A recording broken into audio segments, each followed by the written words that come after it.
Welcome to the Captain's Run with Cameron Smith. Oh, yeah, Smithy. Hey, what about the boys last night? He's got a smile on his face. Yeah, pep in his step. How you been, mate? A little smile. Really good, Kempy. Hope everyone had a great ANZAC day. I certainly did. It was a great day for sport, but also, great day to commemorate and remember all of our servicemen and women who have fought in previous wars and are continuing to serve on deployment right now. But, yeah, back to the footy. The Storm, great win. I was a little bit concerned early, mate. They didn't start well. And, you got to take your hats off to the Warriors. They're still, even though they went down last night, still very impressed with the way they've started this year.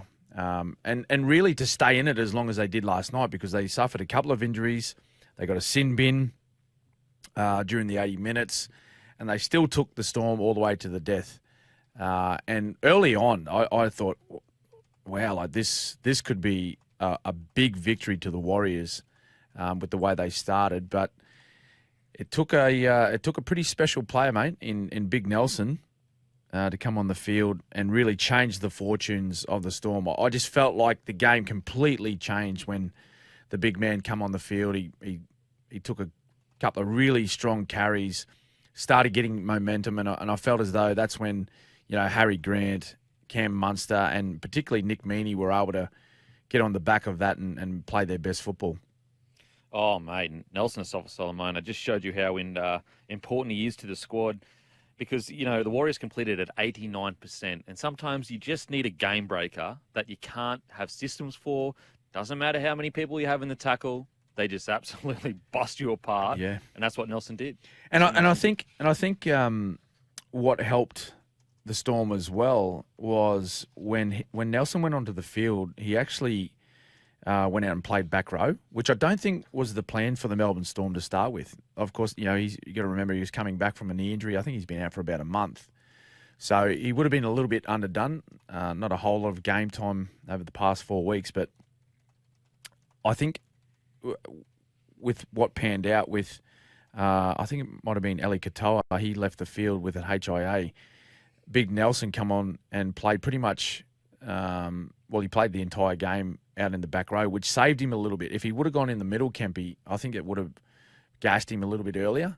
So he would have had to come off the field. But he was able to, once he went on the field, he stayed out there for the remainder of the game. And that just, fortune went the Storm's way with him being out there. But look, it was a big effort by the big men, and huge news as well off the back of it. The Storm come out and announced that he's just signed on for another 4 years at the club. Absolutely huge re-signing for the Storm. But, we got ahead of ourselves. Welcome to the Captain's Run with the great Cameron Smith. We're here for Chemist Warehouse. Head into Chemist Warehouse for great savings. Subscribe for the Captain's Run on Apple, Spotify, or wherever you get your podcast downloaded. As I said, the Storm defeat the Warriors 30-22. It was really interesting. It was actually a couple of years ago I saw I saw Warriors Storm in a preseason trial. And one of my concerns, this was not this preseason, but last preseason. And one of my concerns was the size of the Storm pack compared to the Warriors pack. And my concern for the Storm over the next 12 to 24 months was in the forwards, they just didn't have the same size and explosiveness that they had in yesteryear, as you can say. Yeah. And so what was really interesting is that to kind of almost come full circle, where it did look like the Warriors were dominating the ruck until Big Nelson blew the game apart last night. Yeah, I agree, mate. And to the Storm and their forward packets, they've gone back to a similar, I guess, forward pack or the structure of their forward pack to when I first started playing there, where we didn't have huge players, but we had a lot of workers, guys that could play big minutes, got through a lot of game time, made plenty of tackles, plenty of hit-ups, but not necessarily the biggest guys in the game that can really, skittle players or break the line or whatnot, which I think that's a Craig Bellamy style player. And, I'm talking about guys like, Josh King and Trent Liero, guys like even Christian Welsh. Like, he's a tall guy, but he's not the heaviest guy. He's got a nice offload after he hits the line, but he doesn't break or bend a line like, an Asafa Solomona or a Junior Bolo, RCG, these type of guys, Payne Haas. So it's a bit of a different setup. So, and I think we've probably seen that over the last couple of weeks, particularly when Melbourne took on Manly, where they were extremely dominant. It was a dominant physical display by Manly. They couldn't match the physicality that the Seagulls showed that night at Brookie. So to have Nelson back, as I mentioned last night, that was a huge in. And the way it just all panned out, where he was able to get out in the back row and play out some big minutes, was very fortunate for them. But going back to the Warriors, mate, they were so brave in defeat, particularly with the injuries that they had, and to guys, like Jazz Tavanga, super player, only a small guy, but plays so tough, and creates, some pretty good opportunities around him. He offers a quick play of the ball. He's got a good late offload, does a lot of work in defence. Tohu Harris too, I think he's got some knee issues again. I think we've seen a knee clash there where he attempted a tackle on, I think, Nick Meaney. Nickel Klogstad too. So we're talking about some big names here, some big name players that, contribute heavily to the Warriors, particularly their attack, to have those players leave the field and then still stay in it for as long as they did. The Storm, they finished strong quite late, but really impressed with, what the Warriors are doing right now. They looked the first 15 minutes, they looked as good as any team in the comp that I've seen in the first 8 weeks. Oh, absolutely. I'd go even as far as say they looked as good as potentially even 2011 Warriors, the first half, maybe even the first 60. And what I love for the Warriors is they have proven to themselves and their fans they absolutely can match it with the tippity top. It was a gutsy performance. I truly believe that they've turned a corner as a club, and this is just the beginning. That's what's so exciting for the Warriors. We are just getting started because we haven't spoken about it, Smithy. Roger Tuivasa-Sheck has re-signed with the club. Yeah. Wow. Big news. Huge news for Warriors and the game as a whole, Kempy, to have Roger back. And before he left, he's gone over and done his little stint with rugby union. He was one of the game's superstars. And to be honest, he was like, when I sat back and watched other games of football, he was one of my favourite players to watch. Just watching him, run the ball, and when he got into open space, and you see him doing his big left and right foot step, his goose steps, all that type of stuff. And on top of it, he's champion guy too. Just a really down to earth guy. He's a Dally M medalist.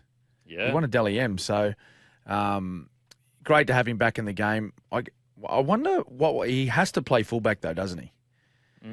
So I wonder what that means for Chance. Actually, no. So I've got some mail from some really, really good mail as well, Smithy. Okay. Centre. He will be playing centre. Really? Yeah. Yep. And this isn't just like, whispers or whatever. This is really good mail. I was told even before the signing happened. Wow. He was signed as a centre. Mate. You got all the goss. Oh, mate. So you're talking to Andrew Webster. Look, Webby got off the phone last night. He said, mate, Kempy, don't tell anyone. Don't tell anyone. But I got a secret. Straight onto the captain's run today.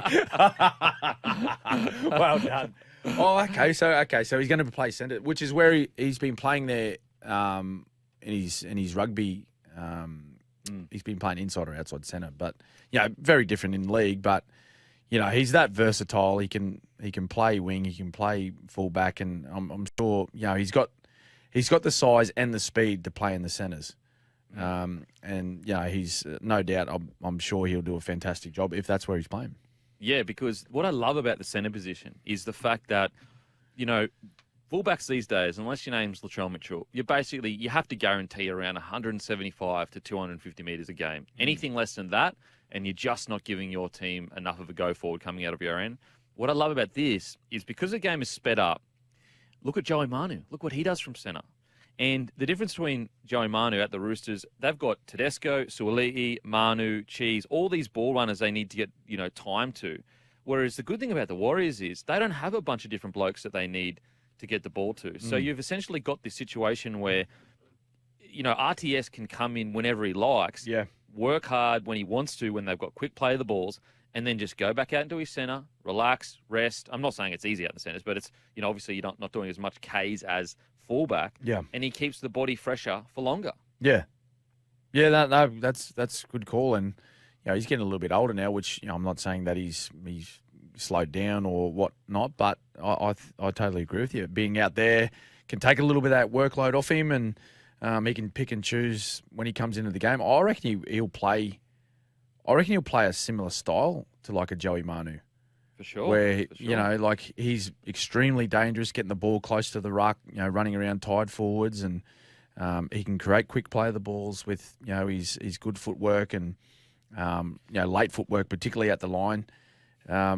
Oh, yeah, mate, I can't wait. I'm excited. I'm so excited to see him back, and I hope he goes really well. Now, just want to give a quick shout-out, though, to Storm in regards to... So you had your Cam Munster that had a couple big moments, 40-20. Obviously, he scored the try. Mm-hmm. Harry Grant, a lot of ball running, which is really good. Yep. But Nick Meaney, yeah. I just want to give him such big raps, man, because I'll be honest, and I'm not saying this disrespectfully, but a couple of years ago, I considered him a fringe NRL player. And this is coming from a guy that's been dropped to reserve grade, so I'm not like I'm worse than him. He's had a better career than me. But I just think that he has improved so much this season and is a big reason why the Melbourne Storm, even though you haven't played your best footy, even close to your best footy outside of maybe that one game, is in the fight right now. Yeah. Absolutely, mate. He was enormous last night. He got through plenty of work, as you said. Outside of Big Nelson, Nick was the best player on the field. He actually picked up the ANZAC medal for player of the match. He was voted as player of the match. I think it's voted by both coaches actually. So they award the player of the game. I would have gone for Big Nelson just because of how he changed the game when he come on, and he had some pretty big sort of moments, particularly with the football. But Nick Meaney, and speaking with Craig Bellamy, it probably backs up what you're saying, Campy, about Nick.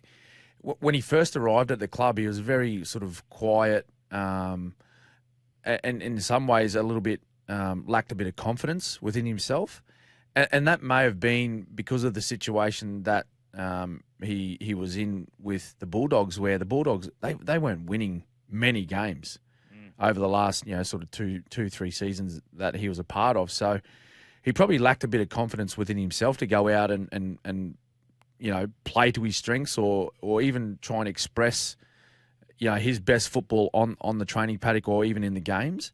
But I think they've really worked hard with him, particularly over the last couple of pre-seasons, to say, mate, look, we're backing you here. Like we're giving you a role in this footy side, and we need you to go out and do it. And I think now, particularly this year, he was great. He was fantastic last year, but this year we're seeing the very best of Nick Meaney, because he's got the confidence within himself to go out and do those things. To bring his strengths to the game, bring his strengths to the footy side, and the way he got involved, his involvement last night, huge. Like running the ball, mid-set, getting on the end of backline plays, which all fullbacks need to do. But just his timing and the input that he's having on a lot of the set plays is fantastic. So he was, like I said, I had Nelson as best on ground, but he wasn't far behind Nick Meaney, which he picked up the ANZAC medal. So well done to him. And also, just quick shout out to Olam. I thought he came back with a vengeance this week. Oh, wow. He was like, man, there's no way he wasn't sitting there. You know what? I reckon he was lying in bed and he's got a TV on his roof, and he just replayed that hit over and over and got angrier and angrier and came out and absolutely blitzed it. He just shut all the curtains, dark room, just watched it on rerun the whole time. He was fired up. Yeah, 8 tackle breaks. He was fired up. He come up with a huge run, didn't he? Which I think they ended up scoring on the back of that set. But he had a carry from his own end. He beat like 3 or 4 defenders, ran about 40 metres, got the Storm up to the halfway, and I think they carried on down the field and scored another try. So, some big moments for some key players in the Storm last night, which is good signs. But I'm sure, Craig will break that down. They've got the bye this week, the Storm, so they've got a few days off. But I'm sure he'll be breaking that down when they get back and say, hey, listen, like, great victory, big occasion, ANZAC Day. But hey, we're a little bit off our best, and we need to work hard to get back there. I'm hearing whispers Bellyache's going to send him on an army camp during bye round. That's just whispers, though. No confirmation. No confirmation. Now, we're about to head to a break, but before we do, Bloke jerseys, limited edition 2023, are available at www.bloke.shop. Limited amount, guys. I reckon they'll be gone over the next few weeks. Make sure to head there. They're only $99. Most jerseys are around the 160s. These are old school, old material, made to last. 2023 jerseys. We will never do this design again. That's at bloke.shop, and we'll see you after the break. Let's have a quick injury wrap from round 8. Thanks to Victor School and Sports Club Supplies. Visit victorsports.com.au. Smithers, what do we got? Mate, we can find an injury at the moment in this competition. It seems like it's just building and building each week. Daniel Tupou, hamstring. Tautau Moga, he's done a shoulder. Tohu Harris, as we mentioned just earlier. Knee, which I think he aggravated. I think he's actually been playing with a bit of a dodgy knee over the last couple of weeks, but aggravated that last night. Hopefully he's not out. Big player out for the Warriors, as is Chance Nigel-Klogstad as well. Concussion, the same as Eli Katoa, Bailey Sirenen, all out with concussion. Jazz Tavanga, Achilles. I actually seen some vision of him in a moon boot after that game, so that didn't look good for Jazz. Big out for the Warriors again. They're travelling so well, but they might be crippled by some injuries. Corey Oates, first game back for the Broncos from a broken jaw, was out for 5 weeks. He's strained his PCL. Oh, no. So he's going to be out for another month, and was fantastic on his return as well from that broken jaw. So he's going to miss another 4 weeks. I think Jesse Arthurs comes back into the side. Isaac Dungall, he's done his pec, so he'll be out for 6 weeks. Liam Martin, hamstring. Still a lot of uncertainty around Liam Martin not being there in the back row for the Penrith Panthers. And Regan Campbell-Gillard, groin injury, as we've seen against the Broncos. He's going to miss a fair bit, Kempy. I think he's going to be out for a couple of months, actually. Not good. Not good for New South Wales as well. Yeah. You know, one of their form front rowers. Victor School and Sports Club Supplies, supplying school and sports throughout Australia. Visit victorsports.com.au. Look, let's talk about it. Let's talk about some of these texts here that are coming through, Smithy. What do you got there, mate? Any texts there you got that you want to? Yeah, great show, guys. Did either one of you, I'll go to you, Campy, did either one of you ever get offered a contract or consider playing for a Sydney-based club? That's from Scotty and Cronulla. I was offered and agreed to a contract with the Bulldogs, and it's all agreed to. Yep. The players knew about it. Everything was going to go ahead. Then I got a call from a manager one day and said, no, they're no longer interested. And I said, what the hell? What the hell is going on here? It was actually the biggest contract I'd ever been offered. It wasn't huge. I think it was about 150. Wow. I'd never been on more than, the most I ever got paid was 90. Yep. Anyway, so he goes, yep, they're no longer interested. And I was like, oh, what the hell's going on here? So I still had an extra year to go on my Warriors deal. Yep. So I could choose to have stayed at the Warriors for that extra year because I was contractually obligated, even though that we'd mutually agreed that maybe it was best that I moved on. Yep. Anyway, a couple of days later, a winger that was with the same manager signed with the Bulldogs. No way. So, look, he was going, Did the manager get dropped? Well, yeah. Yes, he did. Yes, he did. Yes, he did. Couldn't believe it. Basically, he sat there and said, Denon has a guaranteed contract next year. I've got this winger that can't get a deal. They're both similar-ish in stature. Yep. Anyway, that's my story about a Sydney club. What about you, Smithy? No. That's a pretty short answer. Easy answer. No, I didn't. No, never considered playing up there, and didn't get an offer to play there either. Really?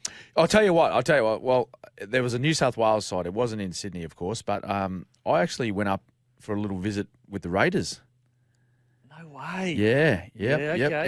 End. I'll tell you when too. It was at the end of 2002. So both myself and Richard Swain, who was the number 9 at the time at the Storm when I signed, and terrific player, terrific person, both he and I were off contract. And so I thought, well, like I was resigned to the fact that they were going to resign Richard, and I'd have to move on. So I actually went up for a trip up to Canberra. Just had a look around the town, had a look at the training facilities, the ground. Obviously, I'd been up there. I'd seen it all before, but had a little bit of a tour. And the Storm ended up saying, we're going to take a punt on this young fella. And so they re-signed me. Yeah. What an error. Yeah. What an absolute error by the Storm. The only little... What a bad call. That was the only little sort of, I guess, little trip to anywhere outside of Melbourne. Or into New South Wales, sorry. Yeah. I mean, look, pundits are saying they're still unsure whether they signed the right guy. They're still unsure. That's what the pundits are saying. That's what the pundits are saying. We're going to head to a break. After the break, we're going to get to all your footy news. Thanks to the SEN app. Download it today for free in the App Store and listen anywhere, anytime. This is, this segment for us is an interesting one because the Roosters, we've got Tommy here. Every week he walks in and he goes, unfairly targeted, and we're just this poor little Sydney club that just don't have that much resources and rah-rah. But anyway. Tommy's shaking his head. Tommy's shaking his head, which means it's true. It's true. But the Dragons obviously defeat the Roosters defeat the Dragons 27-26. And basically, I guess, the Victor Radley sin binning is a big story out of it. He's now become the most sin bin player of the modern era. And there's a feeling that Radley was unfairly targeted. I guess, first of all, what do you think of the game, Smithy, and also of the officiating? Well, first up, great game of footy. It looked like the Roosters were just going to run away with it quite convincingly. But, the fight that the Dragons showed, particularly in the back half of the game where they reeled off, what was it, three tries in about 8 minutes to level the scores up at 26 each. Impressive. And really just a reflection of the day, which was the long-standing ANZAC game that these two clubs have played against each other. And you love to see the close battles in these big matches. And it was only a Kiri field goal that separated them in the end.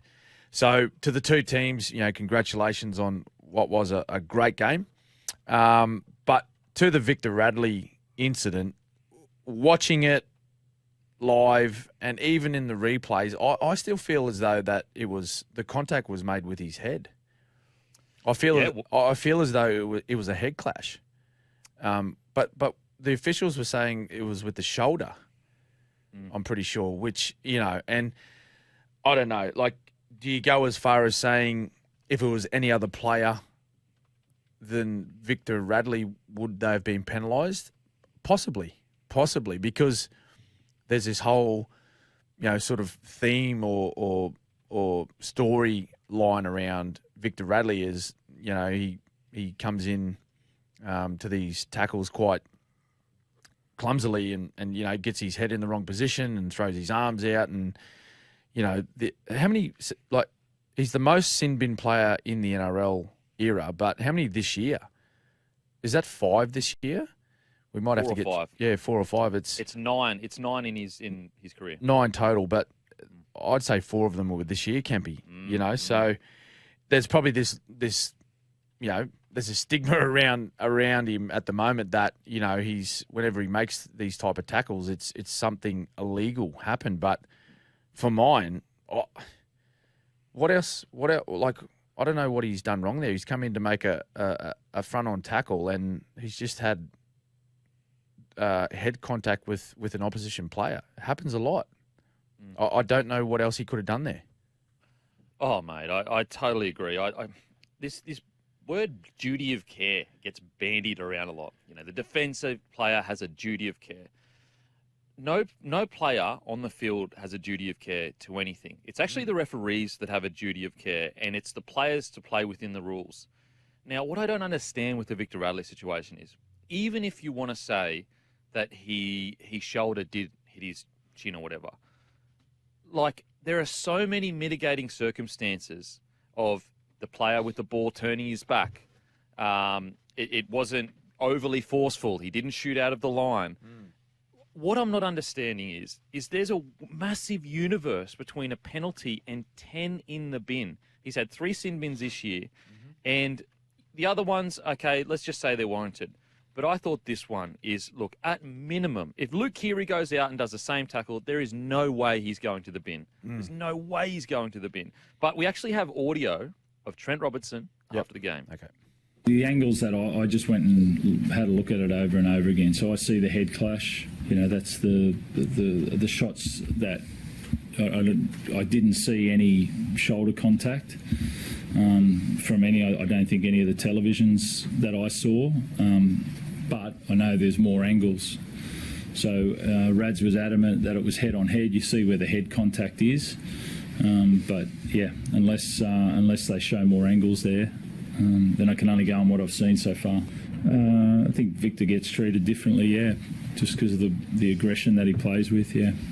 And so my concern when I hear that is that if it's so touch and go, if so many are sort of like, look, I thought it was head, then some people are like, oh, maybe there was a little bit of shoulder in it. It's like, how does that deserve 10 in the bin? Yeah. I think it's one of the more frustrating things in the game at the moment from a fan's point of view, if not the most frustrating thing, is that they're watching this game and you finish watching a game and you're scratching your heads thinking, why was that a sin bin? Why was that a penalty? What's happening to our game? And it's concerning to hear, Trent Robinson talk about how he's targeted because of his aggressive nature. Isn't that what our sport is all about? Yeah. Like, you have to play aggressively, because if you don't, you get beaten. And these footballers, right, the men and the women, all the coaches, they're paid to go out and win these games. They're not paid to just be out there to look nice in a jersey and put on a bit of a spectacle. Like, what game do we want our sport to look like? Because I tell you what, it's changing very quickly with the way we're asking our referees to officiate games. I'll go back to the Storm Warriors game last night, and not too sure how many people seen it because it was late, big ANZAC Day, probably had a few frothies under the belt by 7 o'clock kickoff. But Christian Welsh come out to make a tackle, right? He comes out to make a normal tackle, bit of a swinging arm, clean miss, but because it looked overly aggressive, and I believe the referee just assumed he'd done something wrong, blew a penalty straight away. Yeah. Christian Welsh, being the captain of the Storm, he had the ability to challenge it because he knew that he made absolutely no contact. Challenged the call, slow-mo replay, did not touch him one bit. If he did, he maybe brushed a hair follicle of the Warriors player. So this is what I'm saying. If something looks overly aggressive or spectacular in a tackle, the referees just they blow their whistle straight away. They blow their whistle straight away, thinking, "Oh, look, someone's done something illegal here, or something to hurt another player." I think we're forgetting the fact that our game is a very physical game played by tough people, and knowingly they're aware. As soon as they step onto the field, when they put their football boots and their playing kit on, when they step onto the field, they know there's every chance that something could go wrong and they could get hurt. Now, we're not saying let's just go back to the bad old days and it's open slather, but when accidents are going to occur, and I think you're probably tired of this, Kempy, as well, but I'm sick of banging on about it. But unfortunately, it's going to happen. Injuries are going to happen in our game. It's the ones where there's intent or, like severely careless tackles that are made where they injure people. That's the ones we need to stamp out of our game. But, this hip drop thing's got out of control. Players barely being brushed across the face. Players are getting 10 minutes in the sin bin for that. Even the Dylan Walker one last night, Kempy. All right, where Eli Katoa, yeah, he certainly was concussed, visibly concussed. But to put Dylan Walker in the sin bin for a head slam, again, from the vision, he certainly hit his head on the ground hard, but from the vision, I didn't see a whole lot in that tackle where Dylan Walker actually slammed Eli Katoa's head into the ground. I don't know. And that's me talking about a Storm player being injured. You know what I mean? So I'm not being biased towards the Storm club here. I'm actually defending Walker, who plays for the Warriors. So, yeah, I don't know, mate. The game is changing so much at the moment, and I feel as though it's gonna. I don't know. The fabric of the game is almost disappearing. It's what our game is built on. It's why so many people love it. The confusing thing is, right? The confusing thing is, we're stamping out all these aggressive things in our game. Yet, whenever I see a commercial for State of Origin or a commercial for Magic Round or whatever it is promoting our game, what do we watch? Big hits. Big hits. Big hits. Blokes getting whacked on the ground. That's all it is. Big tackles, big collisions. Yep. Yet we want to penalise players when they do that in the game these days. It's funny. It's almost like double standards, isn't it? Yeah, mate, I agree with you wholeheartedly. Even the Luke Keary penalty where he got tackled literally whilst kicking the ball. Like, the ball hadn't been kicked yet. Lomax tackles him, penalty straight away. Just because, like, we're going to get to a point where our halves are like quarterbacks in the NFL. Yep. And they can literally just stand there and basically do whatever they want because there's no point in even putting any pressure on them. Like, you get penalties. If you run and put pressure on a player and then push him after he kicks it, you literally will get penalised. Which is like, where was this huge increase in injury from being pushed after a kick? I didn't see it. I mean, I must have been watching a different game. Like, were we sitting there going, there's this massive epidemic of blokes getting tackled after they kick the ball, getting injured? Like, yeah. It makes no sense to me. And the Dylan Walker one, I just want to know show me what was illegal about what he did. He had the ball wrapped up. Yep. He took him to the ground aggressively. Yep. And unfortunately, Katoa hit his head. Yep. If Katoa does the exact same thing and gets up and plays the ball, it is not even looked at twice. Like, we wouldn't even it wouldn't even be talked about. Players are taken to the ground like that. I mean, we're all taught, you wrap the ball up, I'll wrap around the other side, you take his legs, we take him to the ground together. Mm-hmm.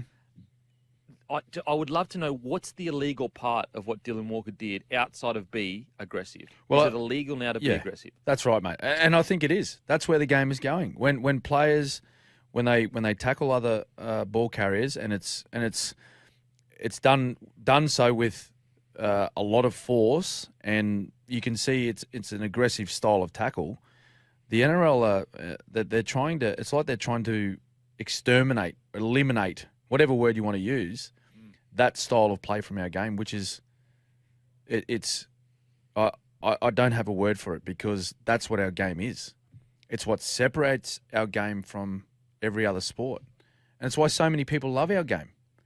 It's because it is so different. It's so confrontational. It's so physical, where other sports just don't have that part of that part of, or that style of action or in their own game. They don't get to view that. That's why fans pay money to come and watch that type of stuff. I don't know, mate. It's confusing. It's frustrating at times. I don't know. Maybe I'm just an old player that's looking at the game now and it's very different and don't know. I can't get my head around it. I don't know, but I just think that a lot of the times we're overreacting to things that are happening on the field, which we should just accept it's part of our game. Yeah, agreed. Really should. And like the one thing coming from soccer to league, the one hard thing was the toughness. That was the only everything else, the skill set I could learn it. It was the toughness that separated it from anything else I'd ever played before. Anyway, we have to head to a break. After the break, we've got so much more to talk about. Welcome back to the Captain's Run with Cameron Smith. And Smithy, he's just got his schnitz and he looks happy as Larry. Happy as Larry. Oh, I did. It's mate, lovely. Best hands, thanks to Schnitz. What do we got today? Best hands, thanks to Schnitz, and a big thank you to Schnitz. Actually, you backing up what you said, mate. I just picked up my meal and I just got it down just as we come out of that ad break. So thank you very much, Snitty's beautiful. 1 point this week. Will Kennedy. his big leap above Hayes Perham to score his first of 3 tries against the Bulldogs. Will playing some great footy, 1 point to him. Trell Mitt, 2 points for that ridiculous flick pass to Alex Johnston against the Panthers. Just that round the back. It wasn't just a flick pass. It was a flick pass around the back of an opponent player and hit AJ on the chest, and he ran downfield about 30 metres, but he was on fire, Trell Mitt, on the weekend. But 3 points, and this probably betters it just, was Ezra Mann's flick pass, his right-hand flick pass to Adam Reynolds to score against the Broncos. If you can remember back, they ran it on the last tackle. They sent some kick pressure out at Adam Reynolds. He turned it back inside to Ezra Mann. He broke the line, got to the fullback, and just flicked that ball back on the inside to Adam Reynolds. Amazing play by the young fella. 3 points to him. There it is. There's Schnitz biting the golden delicious handcrafted schnitzels. After the break, wrap up the first hour. Welcome back to the Captain's Run.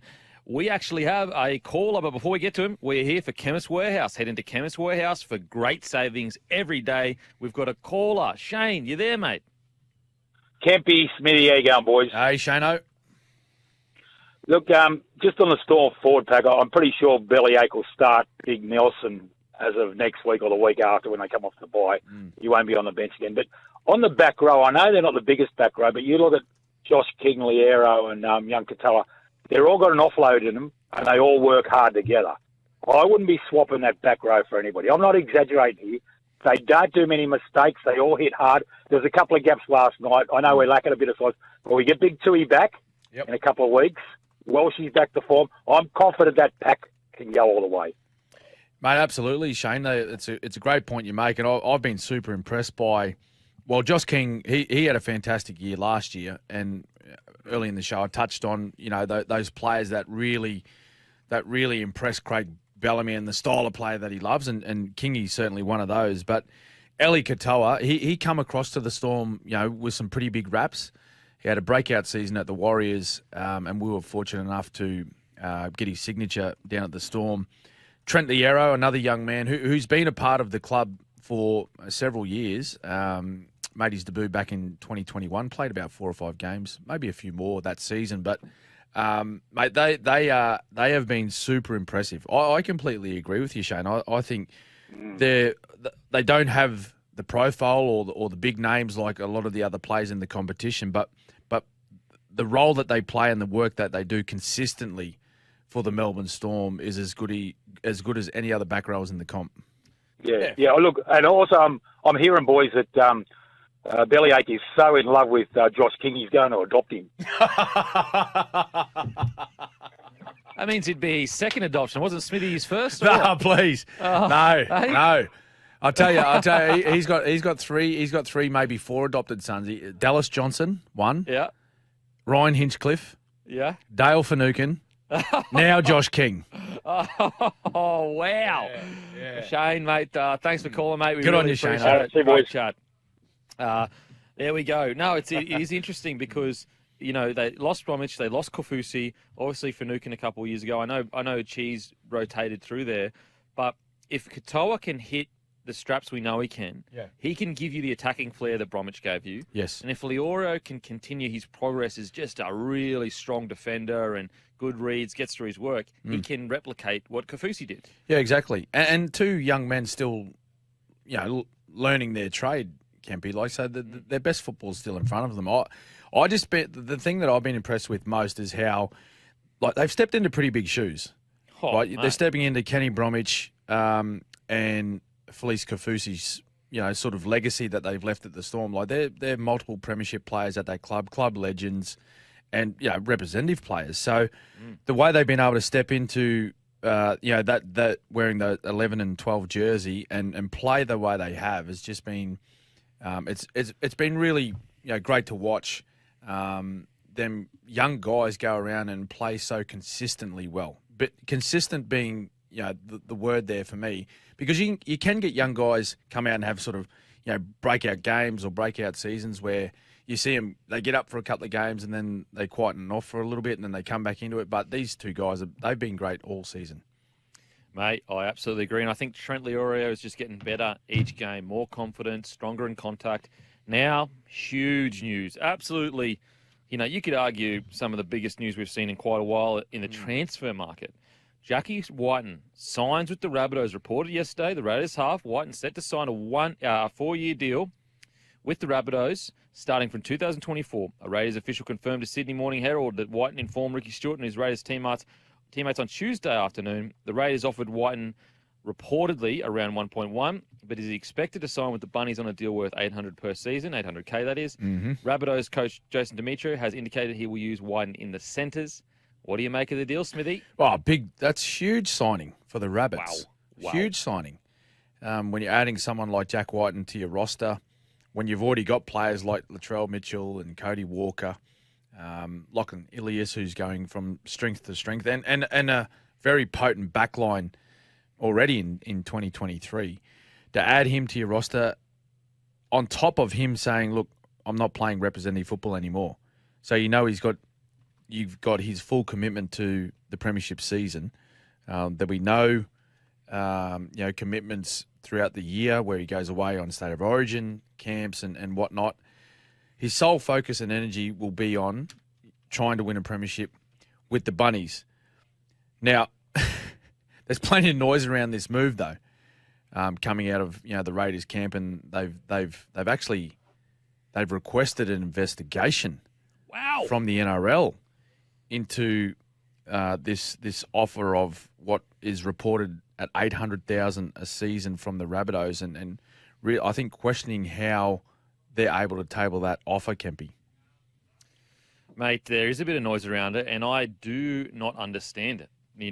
Since the dawn of time, players have been taking less than what they could get somewhere else to go to clubs for different reasons. You could even argue, I know there are players that got offered over $1 million and took $600 or $700K. Yep. Even when I was coming through at the Broncos, it was a known fact that our senior players would talk to each other and say, boys, if you want to win a premiership, we got to come together and be on less than what we could get elsewhere. Well, the $1 million sort of price tag is thrown around pretty willy-nilly these days. Like there's so many players that are rumored to be on that or offered that or just tossed up in stories about, he's $1 million player, he should be getting paid $1 million. I don't believe so. I think there's probably 3 or 4 players in our comp that should be getting $1 million. But that's another discussion to have. Jack Wighton, $800 a year, that's a lot of money. 800,000, particularly when he's being bought for 800,000 and playing in the centres. Yeah. I think market value when you're looking at would there be any other centre in the competition getting paid 800,000 right now? Only Holmes, but he was signed under as $1 a million fullback, wasn't he? As a fullback. There you go. Yes. And Holmes was an absolute superstar of our game that was being brought back from overseas. Like, he wasn't even signed for $1 million. It was around the 900K mark. Yeah. Yeah, so, like if 800,000, like, and what I'm trying to understand what the issue is. Is the issue that Canberra have with this move, are they saying that if he moves to the Rabbitohs for 800, that they're getting him for unders, that they should be paying more? Is that what it is? Because I tend to, agree with you, mate, is that if he wants to move and get paid less, well, that's his prerogative. Yeah. If you want to play for someone else and be paid less and it's all above board, then what's the issue? It's just unlucky. You've missed out. You've missed out this time, Raiders. And I know he's been a long servant of the club. And to be fair, the Canberra Raiders have stood by Jack Wighton throughout his career when he's had some issues away from the field. So I think we need to acknowledge that as well. So I guess as part of, the frustration of him moving, I think a lot of it is towards that, is that they've shown a lot of support towards Jack Wighton, not only his football career, but helping him off field as well when there's been a few issues and getting him back on the park and getting his life straightened out. I completely acknowledge that, but it's just come a point in time where Jack feels as though it's time to go elsewhere. It's time to, it could be It could be a move to move his family to Sydney. It could be a move, that he feels as though that, he's coming towards the end of his career, and he may not feel that there's an opportunity to win a premiership with the Raiders. It's going to be elsewhere, and it's going to be with the Rabbitohs. So, you just don't know. It could be a combination of all of those things. I just don't understand why we have to dig and question and probe and put in these type of complaints and get investigations into how or why he's moving elsewhere for less money. Like, if there's issues or there's red flags come up with an offer from a rival club, I'm sure the NRL will flag that. They employ people to do that in their salary cap auditing setup. So unless there's red flags from that end, I don't know how clubs can request investigations. Mate, I totally agree, and I think we're not talking about a bloke going for 400K or 300K. Like, there are minimum values that we all can agree that, okay, that's a bit dodgy, because otherwise teams would go out and they'd go, let's offer everyone minimum and guarantee them a premiership. We're talking about $800,000 here. That's what I mean. And it's heavily back-ended. Oh. Like, it's going to go up in the back end of his deal as well. Yeah. Like, I think you would find every single club, if you were to know the salaries, I guarantee you'd be shocked at some of the salaries that some players are on, like unders that they're on, compared to other players. You would be absolutely shocked. It happens at every club. Any club that wants to win a premiership, what were Manly known for so long for with that group of players, and it was almost the massive falling out that they had at the club because they'd all agreed to take less. Yeah, and that was the story at the time, is that they sacrificed making big money to stay around. So it's not a new thing. It's been happening for a long time, and it happens, throughout all the clubs. And, this is just another occasion where I think Jack Wighton's, he's seen a greater opportunity to play elsewhere or to find success, or maybe he just wants to change. Like, what's wrong with that? Is there something wrong with wanting a change of scenery? Yeah. Or a different club to play at? I don't know. It's a strange one. As I said, man, I'm trying to understand what the big issue is. I'm assuming, which at times it's very dangerous to assume things, mate. But I'm assuming it's on it. it's the difference. It's the variation in the offers. So it's 1.1 and 800. So it's a difference of 300 each year over 1.2 million. Which they're saying, mate, you're passing up 1.2 million. What's doing? That doesn't add up. But why not? If he's happy to forego an extra 1.2 million over 4 years, that's his decision. Yeah. That's his decision. And unless when it's lodged with the NRL through from the South Sydney Rabbitohs to the NRL and goes through their salary cap auditing process, if there's no red flags, what's the issue? Yeah. And also, like, why does Wighton's priority have to be the same as everyone else's priority? No, that's what I mean, mate. Yeah, absolutely agree. Maybe he wants to play with his mate Latrell. Maybe he wants to start a business in Sydney. Maybe his missus wants to be in Sydney. Maybe his kids want to be. There are so many other things that is more important than money. And as I said, if you went back in the history books and looked at all the salary caps, you would be mind blown at the amount of players that have been taking unders, because there's a lot of people that play rugby league that it means more to win comps or play a certain way than money means. Well, I think you talk about that great that great Manly side that stuck together for quite some time. I think there's a similar situation at the Broncos where, they had a lot of representative players, but I'm sure if they went out on the open market, their market value would be much more higher than what they were being paid by the Broncos to stay at a powerhouse club. Yeah. Because they knew they could play together with strong players, get the very best out of themselves, and at the end of the season have an opportunity to win a premiership trophy. I'm sure that would be the case. But anyway, there's been a bit of a kerfuffle with this one for some reason. And I think it all stems from, and I'm just putting forth my opinion. I might be completely wrong. I think it may stem from a little bit of frustration of, there's a guy that that the club in the Canberra Raiders have stuck by through thick and thin for a long, long time. And I feel as though they feel as though that they've been let down by him choosing a rival club to go and play for. Yeah, I agreed. Totally agreed. So we've got a text here from Aaron. Aaron, A-R-O-N. Wow, I like that. I have no problem with him taking unders, but it should go under the South cap at market value. Market value is 2 or more offers tabled to the NRL for contract. This will keep the comp even and the cap successful in its duty. Guess what would happen? You know what I would do if I was a club? I would start offering players $1 bazillion, and I'd be in tandem with the other club and just blow everyone's salary cap up if we did that. Yep. Again, we're talking about it's $800,000. He's a centre. He's not a rep 6. He's not an Australian 6. Yep. He's a rep centre. That's a fair price for him. Welcome back to the Captain's Run with Cameron Smith. Smithy, when did you yell holy schnitz? Holy schnitz moment for me this week, Kempy, was I was sitting down, Sunday Arvo football, Suncorp Stadium, watching the Titans absolutely demolish the Dolphins. 26-0 they were after 26 minutes. And then full time, the Dolphins, they are celebrating victory. That's when I said, holy schnitz. 28 points they scored, Kempy. Unanswered. Oh, my God. Unanswered.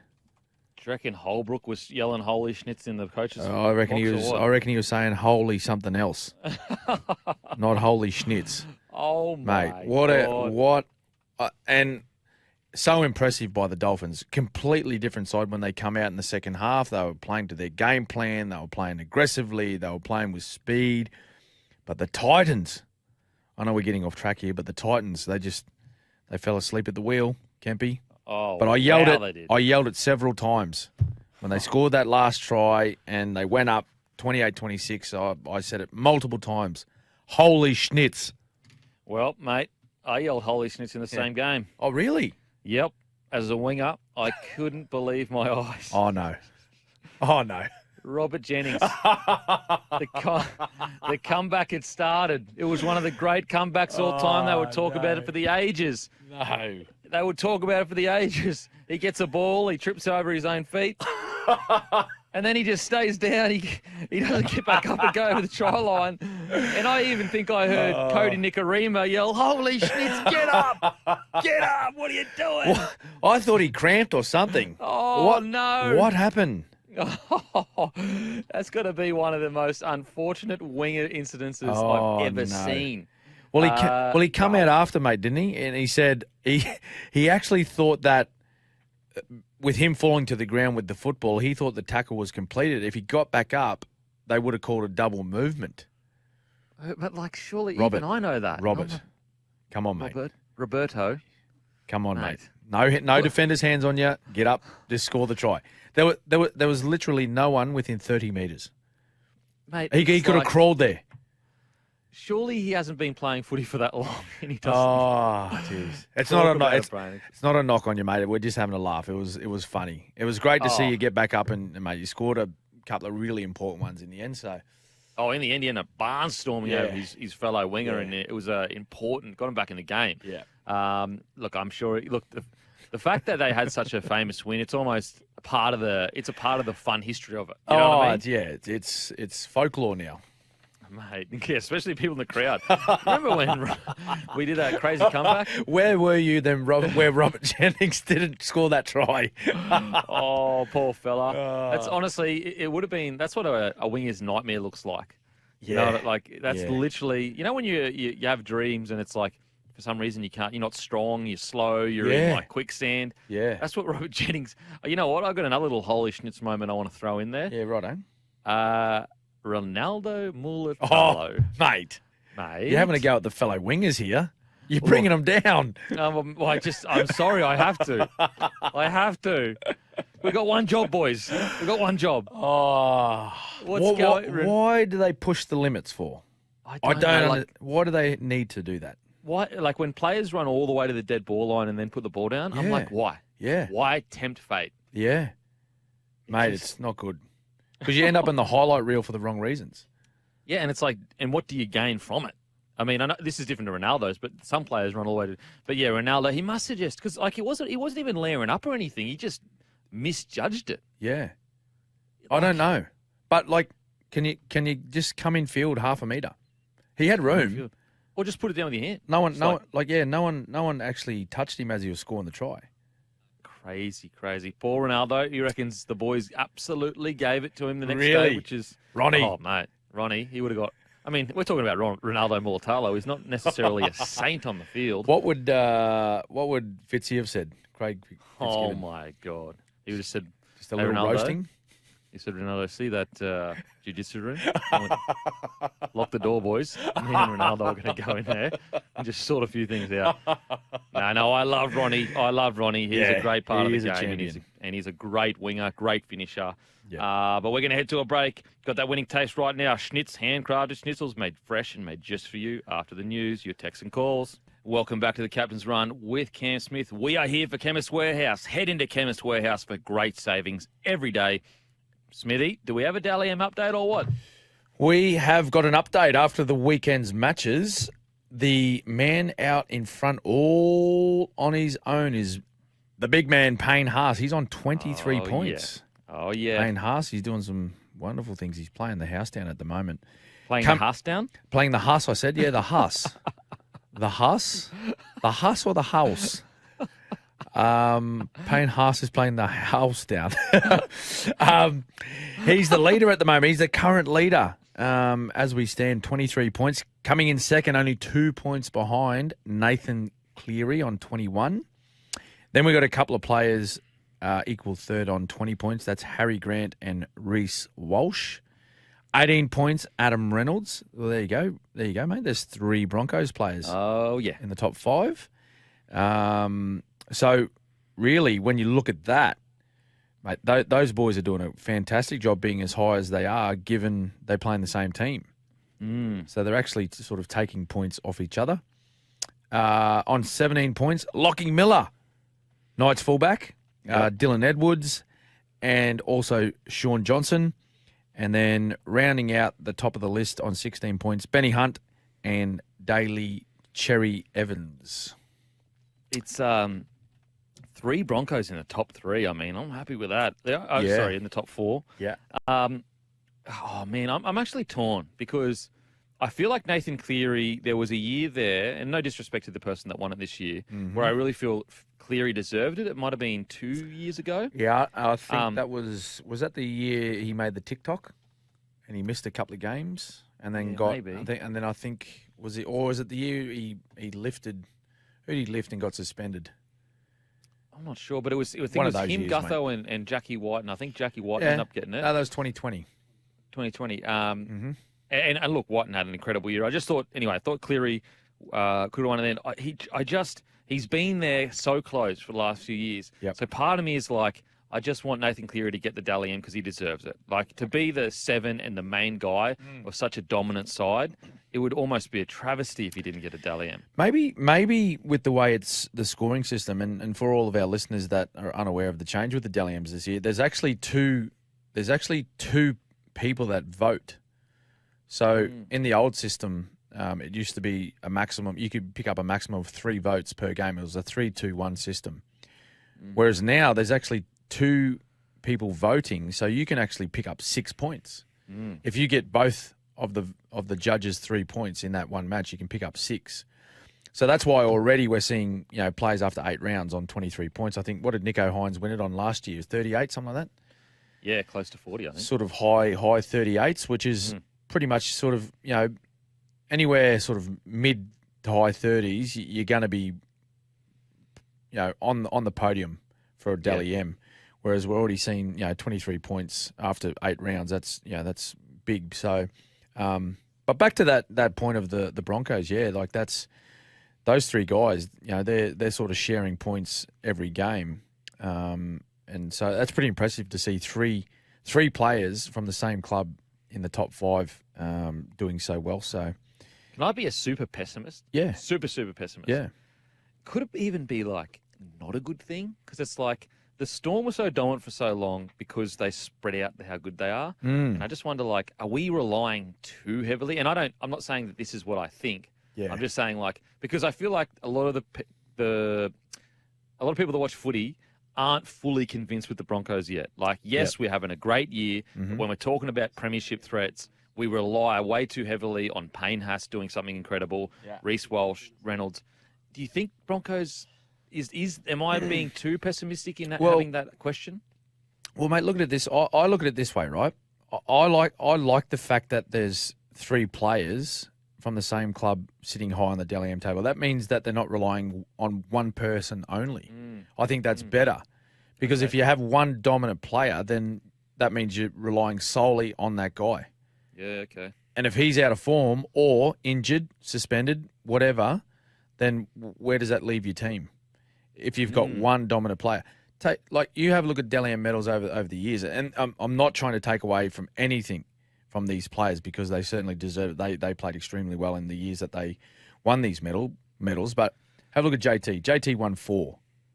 He was head and shoulders above every other player in that team. Won 4 Dally M medals, but finished with 1 premiership at the Cowboys. And I, you know, with all due respect to other players, they relied heavily on JT through those years, you know, to get victories and take them deep into, you know, finals and whatnot. Similar thing with the Knights. You know, Joey Johns, many people believe greatest player to ever play the game.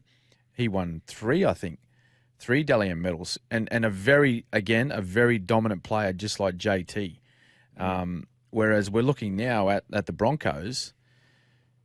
You know, they do have dominant players like Payne Haas, Reece Walsh coming onto the scene at 1. You know, having some dominant possessions and dominant displays at fullback.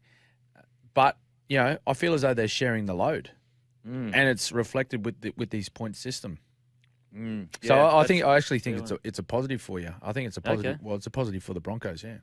Absolutely. I like that. I'll be telling them that's what the yarn I'll be using now from now on. And I'm not going to say Smithy said it as well. I'm going to say it. I'm going to be like, guys, don't worry about the fact I've got 3 in the top 3, because we're spreading the load. But yeah, it is interesting. What's interesting as well with the Dally M points change, it's almost come out of nowhere to a degree. Like, it's kind of we just decided to do it, and there wasn't a big, because like a lot of people still say, oh, you got the 3 points or whatever.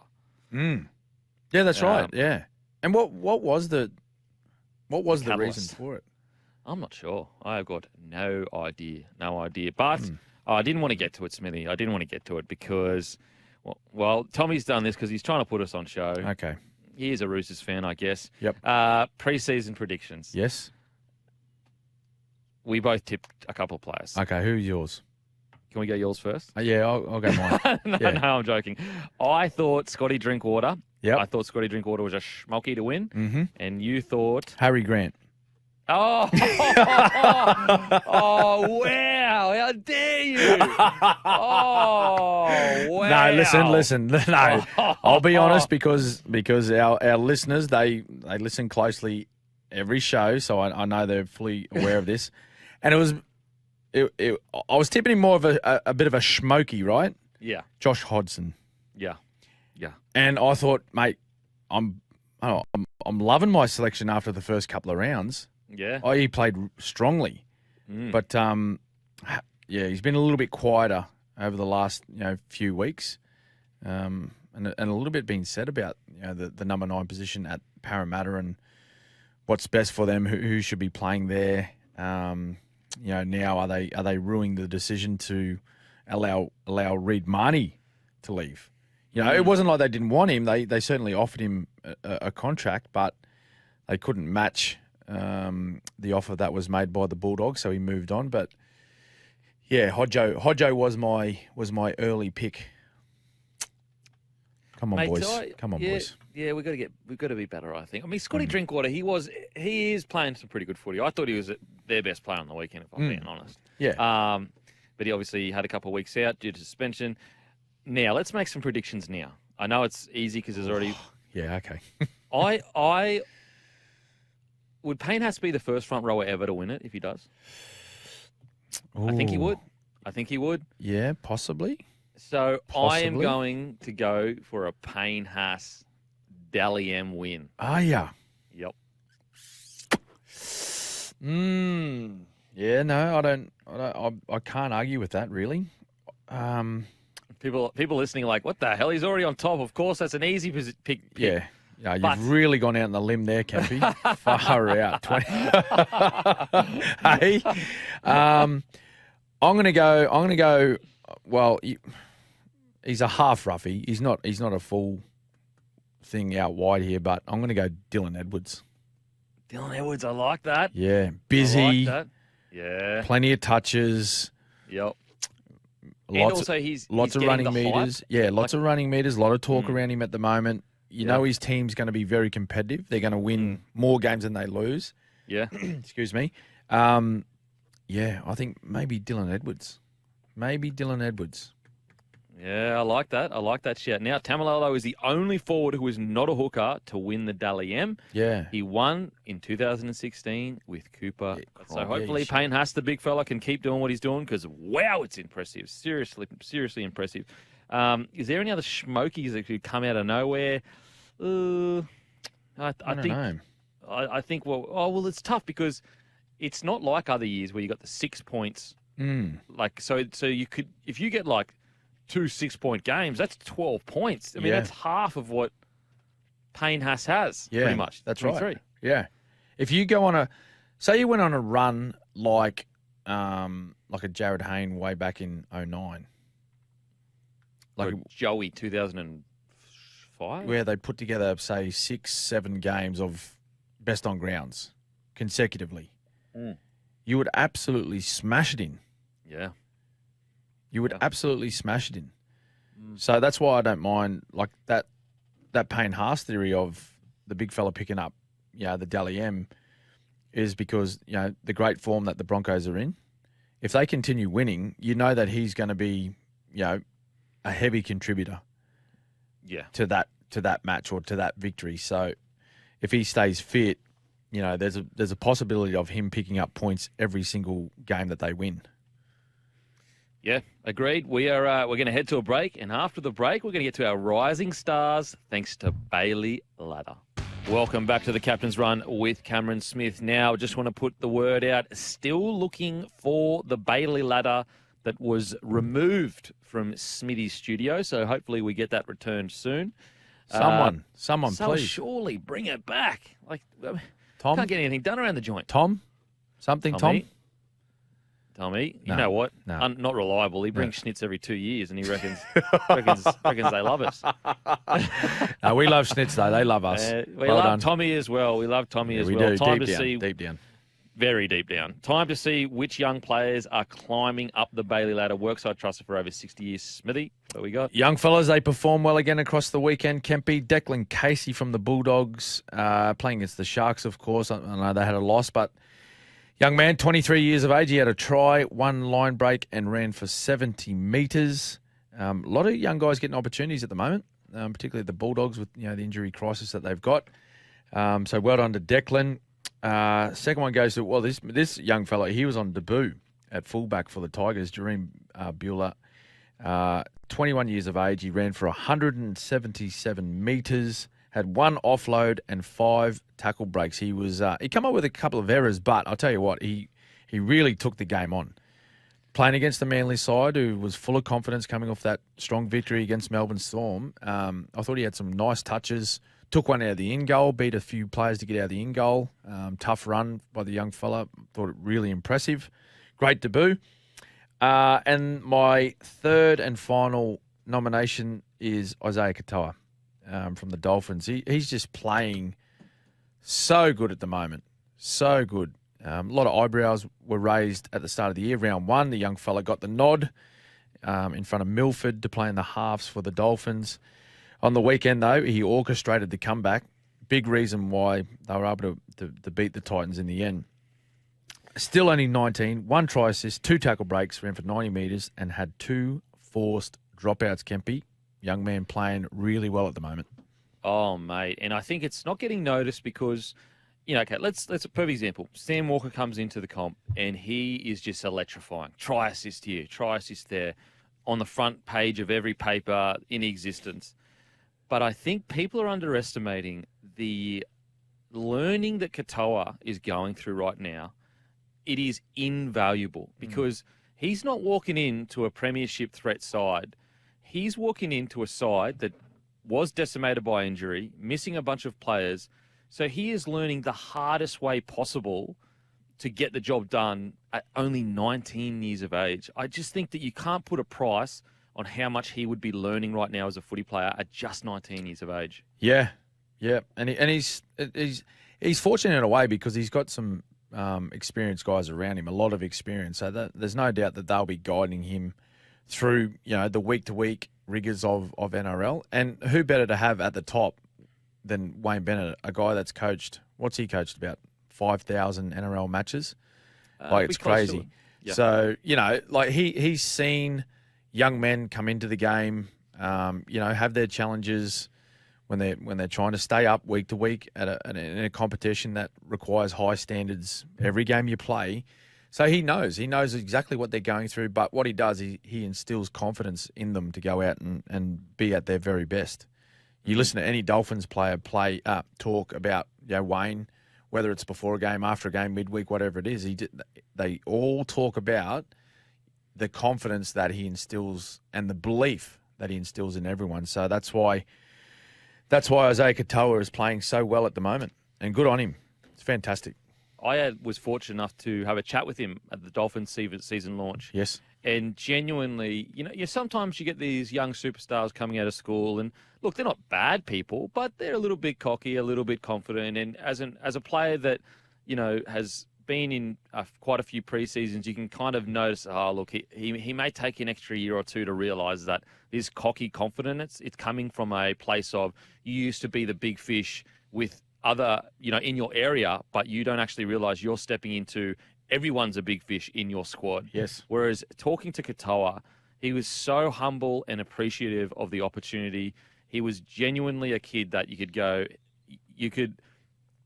a guy that you want in your side no matter what. There was no cockiness. There was no arrogance. There was no hype. I just got so much excitement for his career. Another quick moment I wanted to talk about in the Dolphins game. So Robert Jennings has that issue in regards to doesn't go over the try line. Yes. Anyway, that happens. Big blow-ups, whatever. Then he goes over again. He knocks the ball on over the line. Now, look, this isn't a Robert Jennings dig bit. I'm getting to it, I promise. Okay. Anyway, the camera, it's kind of like off-camera to a degree, but you see Jesse Bromwich walking back towards the scrum, and he's got his hand around Jennings as, bringing him in, just like as a mate walking with a mate. Yep. As if you've had a couple of beers together.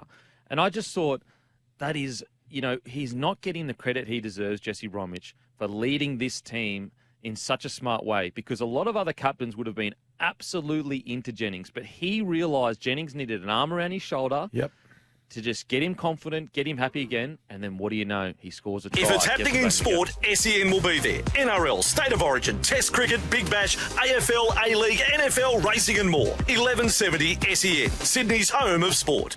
Welcome to the Captain's Run with Cam Smith. We are here for Chemist Warehouse. Head into Chemist Warehouse for great savings. And Spitwater high-pressure cleaners, tools, not toys, tough and ready. Sharks v Cowboys, Thursday, 7:50 p.m.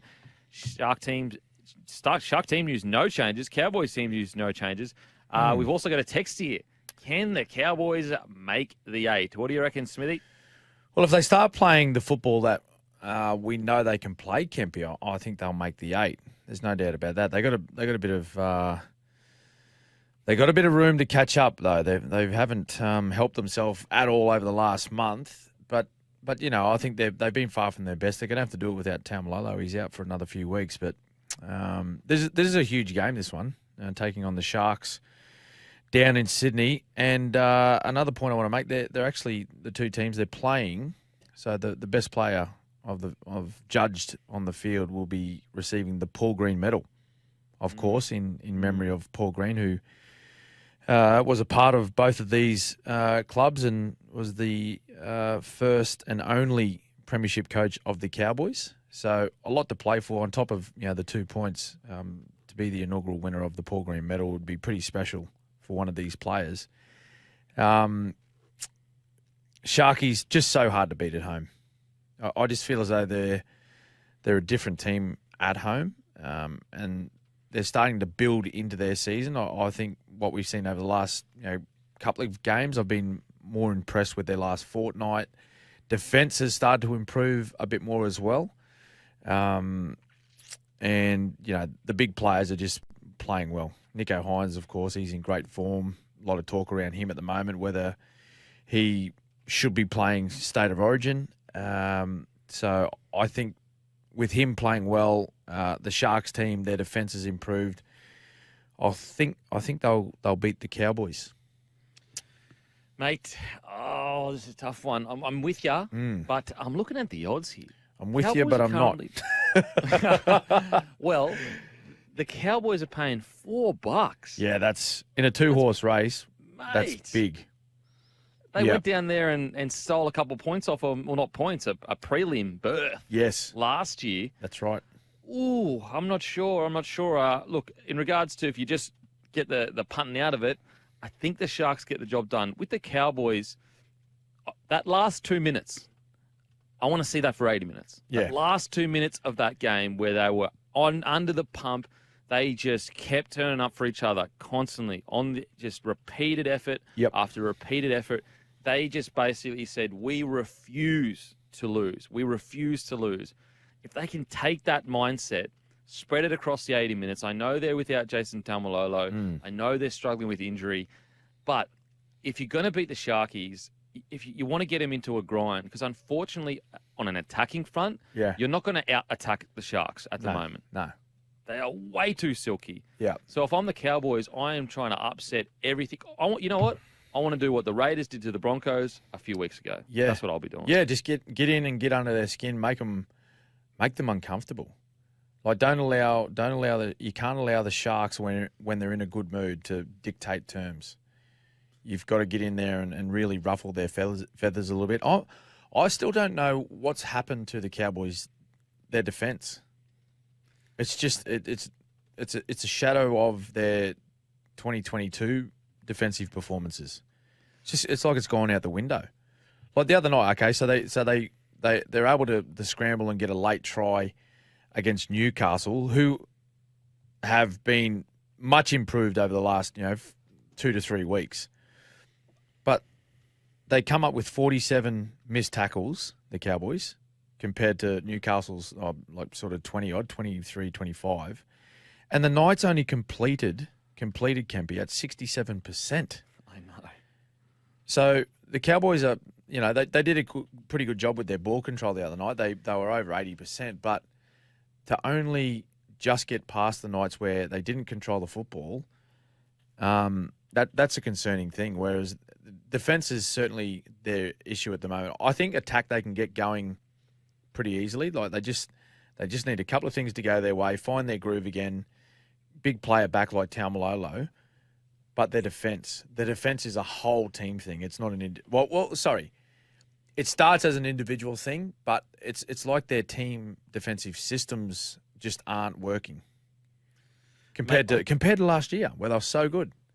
Yeah, I agree. I think it's the contact. I just think they're losing the contact battle in attack and defense. I would be having a really close look at what their strength and conditioning has been like this year. Are they, hitting the same targets as they did in the preseason the year before? Yep. Are they feeling fatigued because of the World Cup, the longer year? I really think the Cowboys, compared to the big noticeable difference for me, and I spoke about it last week as well, is they're losing the contact. Like that's how they're slipping off tackles, is just getting bumped. In attack, they're not making as many meters, or at the very least, they're not breaking games apart to make a defensive line scattered. Mm-hmm. So I would just love to know, is it the fact that they're fatigued from such a big year last year, or have they become complacent and they're just struggling to get back that non-complacent attitude that they had last year? Yeah. Well, you'd like to think it's not. They shouldn't have any sort of complacency. Given the way they finished. Now, they had a fantastic year. There's no doubt about that. Reaching a prelim in the NRL is a wonderful achievement, and you have to play good football to reach it. But they fell short. They didn't even get to the grand final. They weren't a chance of winning the comp, as we know now, after being beaten by Parramatta in Townsville. So from that point of view, you can go better than what they did last year. So that should have been the challenge. And to do that, you need to be better in all forms of your game. You can't just say, well, look, we'll just roll out again this year. We were one of the better teams in the comp. It'll just happen for us again this year. It won't. And the teams that are doing so well, again, and we talk about this a lot, the teams that are doing so well this year are the ones that are committed to their defence. And as you mentioned, the contact, they're committed to the contact. They go in aggressively. They make it hard for the opposition to score tries. When you're happy just to fold and let easy tries in all the time, really hard to win games. Yeah, it's hopefully they can turn it around. Now on to the Eels versus Knights. Well, look, I'm going to back Knights. I tipped the Knights against Cowboys last week too, Kempy, and they nearly got there. So I'm going to back Knights again. I've really liked what I've seen from them from the last few weeks, even though they haven't won every game. But they're playing a tougher style of footy that we haven't seen them play for a while, particularly the start of this year. Very up and down. And the Eels, particularly Riek and Campbell-Gillard, huge out. Oh, man. Huge out. Like the combination that he has with Junior Bolo, particularly the way they start games with that power game where they just try to early meters, get you on the back foot, fatigue you through the middle, dominate the opposition forward pack. I think that's going to be, it's a huge out for Parramatta. And it could change the way they play or even approach the start of the game completely. I'm backing Knights here. Ooh, I'm backing them in. I backed Knights last week as well. I think the Eels just may have a bit too much firepower in regards to Sean Lane back, Madison back for a couple of weeks now. Dylan Brown slowly, growing into the game. In saying that, if Ponga starts, you could see a marked difference. When he came on the field for the Knights, geez, he looked explosive. Geez, he looked quick. Yeah. So we're still not, we don't know really. Like he's named to start, but he still could start off the bench. That's right. Yeah, we're not 100% sure. But, man, this is a really tough game to – what an opportunity for the Knights, though. What a massive opportunity to go down and beat the Eels with let's say Ponga does start. Just would be incredible. Yeah.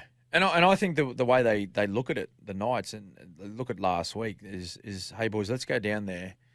Let's aim to score early points. Like, let's go after it straight up. Like, I know every team wants to start well, and that's always a goal. But some teams have different sort of mindsets. Like, you hear players and coaches talk about playing the long game. Well, that means, hey, let's not overplay our hand early. Let's just stay in it, complete our sets, kick well, defend well, and we'll wear the opposition down and get the points late and win the game in the second half. Whereas other teams, which I'm saying the Knights maybe should approach this game this way, is, hey, let's go after it. Let's have a go at some early shifts and chance our arm on the edges early and throw a couple of offloads away and see what happens. Like bring guys like Lockie Miller into the game. If Kalen Ponga starts, same thing. Give him some early ball, test out the edges of the Parramatta defence. Because you look at last week, when there was a bit of scoreboard pressure on Parramatta, they come up with errors when they shouldn't have come up with errors. Like they were trying to throw miracle passes and offloads when they shouldn't have been passing offloads. Like early tackles, I think they made several mistakes on early tackles, like tackle 2, tackle 3, places where they shouldn't be making errors. And that was all through scoreboard pressure from the Broncos. Yeah, you're absolutely right. I will say, is it time the Eels consider potentially starting hands at 9? Well, no, because then Hodjo can't win a Dally M. Mate, possibly. I think there's been a bit of a discussion or talk around that, whether they mix that up. That may happen. Have the younger man start the game, bit of energy, bit of ball movement, bit of running, and then bring Josh Hodgson onto the field. After the sting's taken out of the match, maybe 25 minutes. get him on when there's a little bit of fatigue in the match and he can start his craft. That may happen at some stage, Kempy. You might be on the money, mate. Because last week he played for 31 minutes, 0 runs, 0 metres, obviously, 16 tackles, 5 misses. Hodgson? Yeah. Yeah. And I think that's why those sort of opinions were made around that Parramatta may have to address that position, and whether it is a better option to have Hands starting 9 and bringing Hodgson off the bench, just to bring experience later in the latter stages of the game. It could be an option.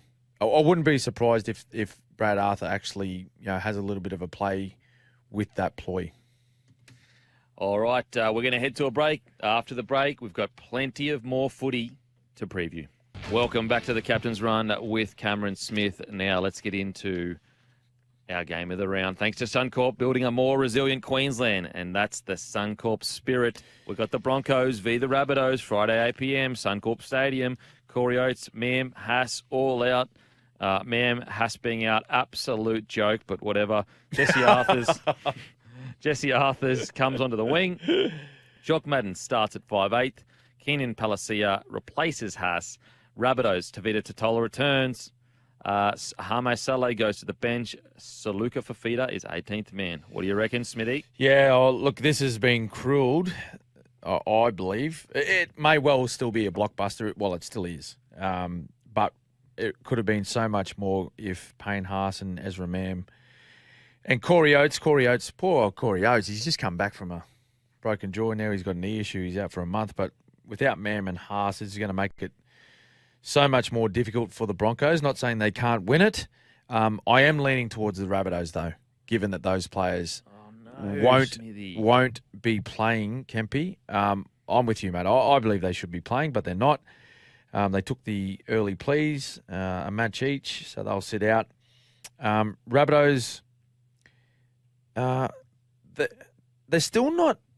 They're a strange one. They're a really strange one for me, the Rabbitohs, because they are such a talented footy side, but they show you it in patches.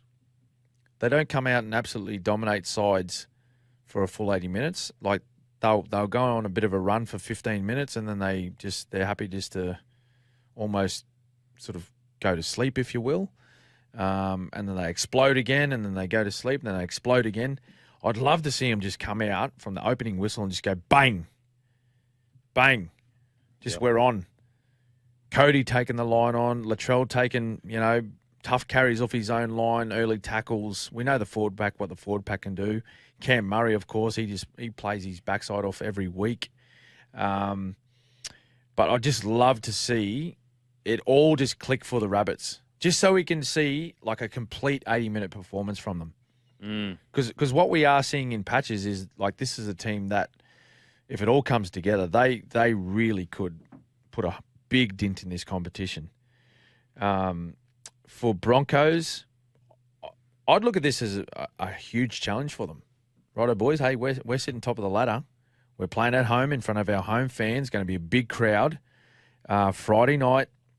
And we're taking on a side that, is in a bit of form at the moment with particularly some of the big name players of our code playing well also in Cody Walker and Latrell Mitchell, just to name a couple. But if they were to go out and win without Payne Haas, but in particular, Ezra Mam is playing really well, of course, in the number 6 jersey, but that really could just... I know they're confident at the moment with where they're at, but the amount of confidence they'll take out of that if they were able to get a victory against the Rabbitohs without a Payne Haas would be huge for their season. Oh, mate, if they could go out there and beat an in-form Rabbitohs side without Payne Haas, without Ezra Mam, it would be phenomenal. Look, if I'm the Broncos, staff or whatever coaching staff, I'm laying down a challenge and say, boys, if you think you're a premiership threat, we make this a contest. We don't even necessarily need to win. Yeah. But we make this a contest because the Panthers have shown, the Storm have shown, the Roosters have shown over the last few years, without key players, they still take it to the top tier sides. And I think that's the real challenge for the Brizzy Broncos. I will say as well, Haas is obviously a massive out. Yep. But when you sit here and you go, okay, Flegler, you're against Totola. Do you reckon you could take it to him? I think you could. Keenan, you're against Jairo. Do you reckon? I think you could take it to him too. Kurt Catewell versus Cheekham, Riki versus Host, Carrigan versus Murray. Tell me on paper that forward pack isn't just as strong as the Rabbitohs. Yep. So I really, as I said, I know they're big outs, but we still have a team on paper that can win this game from the Brisbane Broncos perspective. Yep. From the Rabbitohs perspective, oh man, more of what we did last week. Yeah. Absolutely incredible. Yeah. Absolutely incredible. Particularly the like final stages of the game. Yeah. Right. They finished so strongly. Huge play down the left-hand side, of course, to come up with, the big play, the nice inside ball from AJ back to Cody Walker, which set up a try for, was it Tass? I think scored the try. Yep. And I must say, like I'll point out that they did an extremely good job to identify that they had Salmon. Penrith, because of a couple of changes to their side, Salmon was actually defending in that right centre position. So they knew they had a mismatch out there. They just had to get the ball out there. So great to see that those players are looking up. They're aware of what's happening in the game, aware of what the opposition are doing. So they identified that. So it shows that they're locked in at the moment. They're focused. And just on the point with the Broncos, I believe that's the way Kevy will be preparing them, knowing the way Kevy coaches. He'll just be saying, "Hey boys, let's get out there." Like we are leading this competition at the moment for a reason. We are currently the best team in the comp. We're playing in front of our home fans at our beautiful big stadium up here at Suncorp. Let's get out there and just have a crack. Like we can beat these fellas. Let's do it. Yeah, I totally agree. Now let's get on to, that's the game of the round. Thanks to Suncorp. Make sure you're a Queensland covered. Search Suncorp Insurance for a quote today. Thanks to Suncorp. Spirit Raiders v the Dolphins. Saturday, 3 p.m, McDonald's Park, Wagga Wagga. We got Jordan Rapana returns on the wing. Nick Kotrick is out with a hammy injury. Dolphin team news. Kenny Bromwich returns from suspension. Herman SASA moves to the bench. What do you reckon, Smithers? I find it hard to knock the Dolphins. Same. You just you cannot knock them at the moment because you know they will be there. There's been one game this year where they haven't been in the match, and that was when they played the Dragons. But every other game that they've played, they've won 5 of 8 so far. Those 3 that they've lost, they've been well and truly in the game. Well and truly in the game. Like I'm talking, like what when they took on the Broncos. It took a huge play right at the death for the Broncos, Katoni Staggs, to pick that ball up off his bootlaces, beat 3 defenders, run 40 metres, beat another defender, and then score a try for the Broncos to win that one. So they could well be 6 from 8 at the moment. Yeah. And they've dealt with injuries. They've dealt with suspensions already in the early stages of this competition, and they're still there. They're sitting 8th at the moment. So it's hard to knock them. Canberra, they play that style of footy, as we said. That is just tough, and we've seen that over the last couple of weeks. Playing in Wagga as well. Not too sure what the weather's going to be like there this weekend. It could be a little bit chilly for the Dolphins boys travelling down from Queensland, but it's hard to knock, mate. I find it hard.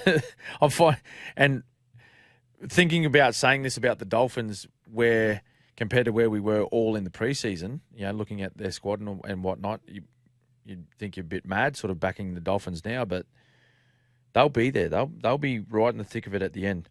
These guys met each other. Must just put a point out. They only met each other in round 2, so it's not that long ago. 7 weeks ago they played each other. Strange how the competition works like this, but anyway. And the Dolphins, they come from behind again in this game to win it. They scored just on the tick of half time, if I remember properly, and they had a really strong second half. In the wet it was. So there goes my theory of, tricky conditions being in Wagga, a bit cooler, might be wet. So they're a team for all conditions. Mate, I have to back them. I have to back the Dolphins. I can't go away from them. Sorry. Raiders had a bye last week, didn't they? Yeah, they did. Yep. I'm going to go Raiders because they'll be fresh, whereas Dolphins, massive performance last week. Surely the Raiders come in fresh and hot and heavy. Yep. But we're going to head to a break. After the break, we got more footy to preview. Welcome back to the Captain's Run with Cameron Smith. Seagulls versus the Titans, Saturday, 5:30, 4 Points Park. Tom Trbojevic has been named to play, but will need to pass a fitness test in order to play. Tui Pelotu returns on the wing. Garrick moves to the centres for injured Brad Parker. Cooper Johns replaces Josh Schuster at 6. Talangi returns to second row. Ethan Bullimore moves back to the bench. Titans, Jojo Fafita moves to centres. Philip Sammy starts on the wing in a positional switch. Haas and Vuna replace Leeming and Michele on the bench. How do you see this playing out, Smithers? Yeah, some big changes there with the Titans after their fail in the second half of the game on the weekend. And I think, changes needed to be made just to shake up a few things around the Gold Coast Titans footy side. Seagulls, question marks over Tommy Trbojevic. Are they confident he's going to play? I cannot believe it. Yeah. I cannot believe at this part of the season he goes off with a groin, even if it's a twinge. Now, maybe it's just a media spin to take away, the fact that, he's out for a few weeks. Why he would even be considered to be playing blows my mind. Risky, particularly when you've got an able replacement in Ruben Garrick.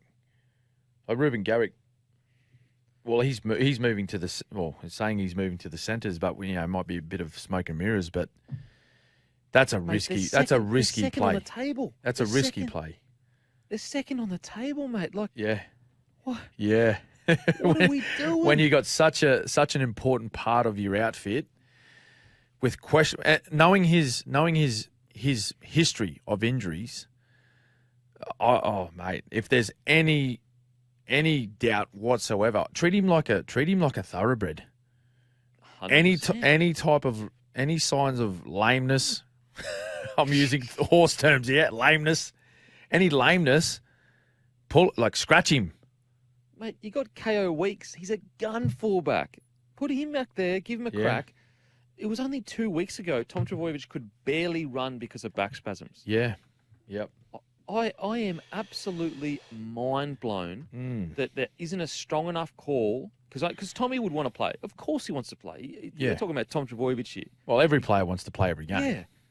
Make the strong call and say, Tommy, take 2 weeks off, and you'll be sweet. And you'll be tip-top, come back in, get a couple of games, Origin's there, you play Origin, stay fit. Let's push for a premiership. We're sitting second against the Titans, and we're risking Tom Trbojevic. Yeah, I don't know, big call. And then on top of that, Josh Schuster. So he misses the first few rounds, I think, where Cooper Johns played in the halves, and then he comes back in, plays one game, out with injury, returns, plays one game, out with injury. Yeah. Just they're having some dramas at Manly there at the moment. But back to the footy. I don't know how scarred they'd be, the Titans, after that implosion in the second half where they just didn't play. Well, they stopped playing early, and then at the end, where they still held a small lead over the Dolphins, it was like they were chasing points. They were trying to throw miracle balls, and AJ Brimson, wonderful player and has played some great footy this year so far. He made that little half break down the left-hand side, and then he tried to throw that miracle ball over the top of Isako, and Isako picked it off. Titans were up by 2 at that point. It was like 4 minutes to go. Mate, the great Fosdog, the great Foran, was doing kicks on the third off his line trying to get Pereira. No. Hold the ball, play the set out, kick long.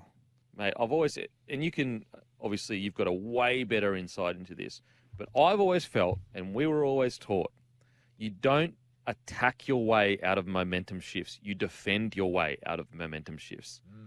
Am I crazy or like? Well, mate, particularly when the scoreboard is in your favour. Yeah. You know what I mean? You're not chasing points, so why play the risky play? Play the high percentage play, boys. Play the high percentage play. Run in numbers, back each other up, but we don't need to offload. We don't need to throw loopy passes over the top of defenders' hands. We don't need to kick early, cross kicks, trying to find our wingers. Just run the clock down, play the game out, and get a grind away to a victory. So I think even if there is changes, Tommy T obviously a big out if he's scratched late. But they've got some, as we spoke about, they've got some able replacements there. KO Weeks, of course. Reuben Garrick can move back there if needed. I think Manly will win this one, particularly at Four Pines, mate. They're strong. Yeah. They love playing there. They love playing there, and if it's a big crowd, Saturday 5:30 probably should get. I reckon they'll get a decent crowd there. They get right behind their team and they get them home. Yeah, I just when I look at the Titans, I go, whenever the Storm and the Panthers are under the pump, what do? They go long pass to their half and they hit a wide running forward on a 3-in defender, and they go from there. And I just don't understand why teams don't just go, oh, we're a bit under the pump here. Yeah. Long pass to half, hit a wide running forward, we keep going down that corridor. Anyway, I'm couch coach here, so I know it's much harder on the field. Panthers v Tigers, Saturday 7:30, Carrington Park in Bathurst. Peachy replaces Tungo in centre. Oh, that's interesting because they've got a couple young guns. David Nofaluma returns on the wing for his first game since round 3 at the expense of Charlie Staines and Brent Naden. Brent Naden turns to centre. How do you see this playing out, Smithers? There was some good signs, some more positive signs from the Tigers across the weekend. I was watching them and I thought, well, it's the effort. I seen the effort. I was much more buoyed by the effort that they showed in that match. Still think they're trying to work out the game plan that works for their players. I don't know how much of this game you've seen, mate, but I think they had about 10 wraparounds in one half of football close to the line, and it was all done in relatively slow motion. It looked as though, it was the influence of, the guys that are there in charge, Robbie Farah, Benji Marshall, Tim Sheens. It was the style of footy that worked for those guys. But that was quite some time ago now. And you're dealing with completely different players as well. So it's not like you can just say, hey, boys, look, this is what worked for us. Go out and do that. It's a different game. They've got different players, different outcome, of course. So I just think that they're still trying to work out what is the best way to use the football with the players that they have. I'm thinking if you're Api Coruscant, I'd be sitting down with the coaches and saying, listen, this is the way we need to play. Get our big forward. This is what made Penrith so strong. And again, it's a reflection of why I feel Penrith are not as fluent as they have been in the past 3 years, is the absence of Api Coruscant. I think they're really missing the craft that he provides from 9. And when I mean craft is his show one side, come out the other, his little 2 steps to commit a marker, send his big man across the advantage line into the defensive line and creating momentum. I think that's what they're lacking at Penrith at the moment. But that's what Appy has to do as the 9, as the skipper, and say, listen, get me in the game. And this is the way we do it. And this is what I can do to help guys like Brooks get into the game, get their momentum across the ad line, get them at the defensive line quickly. This is the way we should be playing. I'd like to think that that's happening rather than all the coaches just saying, hey, look, this is what we want you to do. Smithy, you want to hear something crazy? Go on. On the weekend, the Tigers ran for 500 more metres than Manly and had 58% possession of the ball. And they were still unable to win and execute. And when I see that, it just proves your point. Appy is getting these boys where they need to go. Yep. But unfortunately, the 6 and 7 are not executing the way they need to execute to win matches. It's so obvious. It's glaringly obvious. So what they're doing, what you're saying is they're running. They've got a lot of direct running with intent. It gets them down near the try line, and then they want to do wraparounds. Wraparounds, you throw it in every now and then to just throw things off. But to me as an analyst, I guess, Yep. it screams to me that we don't have ball players that can square defences up. So we're We're lacking ball players. Yep. Instead, we're going to use wraparounds to try and square and hold defences up. And it's like, that just shows you that your 6 and 7 aren't holding the defensive line up. Yeah. Well, you know what? You know what they are, mate? They're effective plays when run properly. So, and when they did numerous of plays of the wraparounds the other day, they were done with not a whole lot of speed. At times, guys mistiming their run, to punch lines or option runners, short option runners, guys out the back, slightly out of position. So when you're running those type of plays, the timing has to be perfect from every player in that sequence of play. And I get, was it the first time we've seen a lot of those plays happen the way they did in the other game? Yeah, it is. So maybe they are sort of working towards something, but they tried to execute it on the weekend and didn't quite come off for them. But yeah, the modern game, when you see all the good plays come off close to opposition try line in the modern game, it's all done with speed. Things happen quickly. They make defenders make decisions quickly, and it's when you find space. Yeah, and you square you make this defence stop moving sideways. Yep. Obviously, we're both going. Well, I'm going Tigers because they're paying about $7,000, but I think we're going Panthers this one. But I tell you what, they got to win one soon. They got to win one soon. Surely. We're going to head to a break. After the break, we've got our last couple matches of the round to preview. Welcome back to the Captain's Run with Cameron Smith. Warriors, Roosters. Smithy, how do you see this game playing out? Well, I'll tell you what, it was again, really impressive game last night until they suffered a few injuries and copped a sin binning. They were well and truly in the game, the Warriors. If they got through that game unscathed, I was actually leaning towards tipping them against the Roosters. Playing back in at Mount Smart, they're over there on Sunday, 2:00. I was going to back them, but after what happened to them last night, Tohu Harris, Jazz Tavanga, Nickel Klogstad, they're all out injured. Dylan Walker, not sure what he's doing yet. He's been given 2 weeks, so I don't know whether he's contesting that or not. I'm not too sure, but yeah, a lot of big outs. Guys coming back in though. Volkman, Wade Egan's back. Very good players, but I think Roosters going over there. Nat Butcher back from suspension. Crichton goes to the bench. Corey Allen replaces Daniel Tupou on the wing. Of course, Daniel Tupou, you seen him limp from the field yesterday. I'm going to go the Roosters off the back of those big outs for the Warriors. And Dragons v Bulldogs. How do you see this playing out? Yeah, Dragons, well, they nearly got one, didn't they, in the big ANZAC clash, which they've actually had some good results over the years in that one. But Kyle Flanagan, mate, he's been dropped again. Joshy Reynolds, the grub, he goes into 6. Mate, I'm saying Dragons. They get a victory. Yeah, I agree, mate. Red and I think white. Dragons get the job done. I think Joshy Reynolds at 6 is going to be interesting because he hasn't. It's been good for energy, but he's actually, he has a few errors and penalties, and you add that to Marnie, there's quite a few penalties when you add them together. I'm not too sure about starting Reno at 6. I wonder whether that's a smoke and mirrors for Olawapu to potentially get a late call into the side. Wow. Be very interesting. But if it is, what a great return by Reynolds. If he has earned that 6 jersey again, holy, who would have thought? Yeah. Who would have thought? Yeah, well, it was long odds, wasn't it? That really, he would have maybe have got that. But no, he's made his way back, and he's obviously trained hard and fought hard for that position, and he's stuck at it. Yeah, absolutely. Flano, do you think it's...